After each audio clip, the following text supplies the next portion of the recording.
vor langer Zeit, am Anfang von Leben, da hat es noch sehr viel Platz für sehr viel Finger gegeben.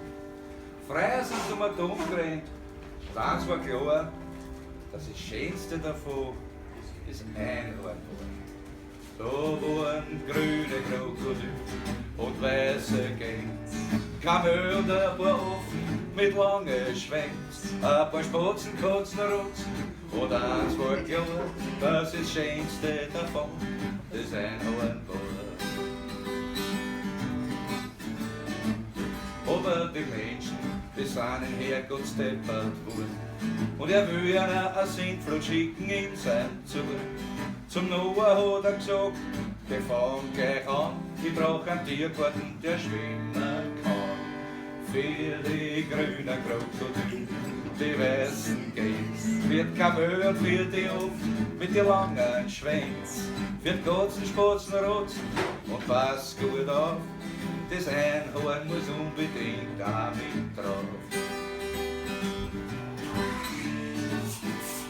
Der Noah hat Kacke, so schnell er nur kann wo die Arche fertig fängt's zum Treffen an. Und er führt die Viecher laufen immer zwei und zwei.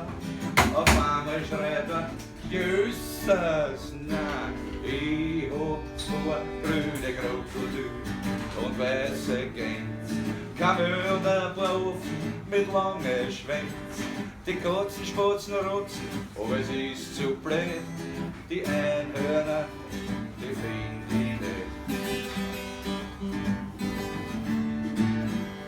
Der Noah schaut zum Himmel, da scheint schon ganz wild. Die Einhörner, die haben Versteckerl gespielt. Sie spritzen und hupfen im Regen um und um. Ach, ihr Einhörner, wo seid ihr da? Da waren grüne Krokodil und weiße Gänse, Kamel und ein paar Ofen mit langen Schwänzen. Der Noah schreit dicht und volle Fahrt, jetzt wird nimmer mehr auf ein Einhorn. Die Arche Noah treibt dahin, das Wasser steigt.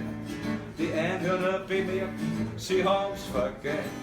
Das Ofen sind's alle, und das war die Geschichte, warum man niemals nicht ein Einhorn sieht. Man sieht grüne Krokodil und weiße Gänse, Kamel und ein paar Ofen mit langen Schwänzen. Sogar rosa Elefanten sind gesichtet worden, nur ein Finito war das Einhorn.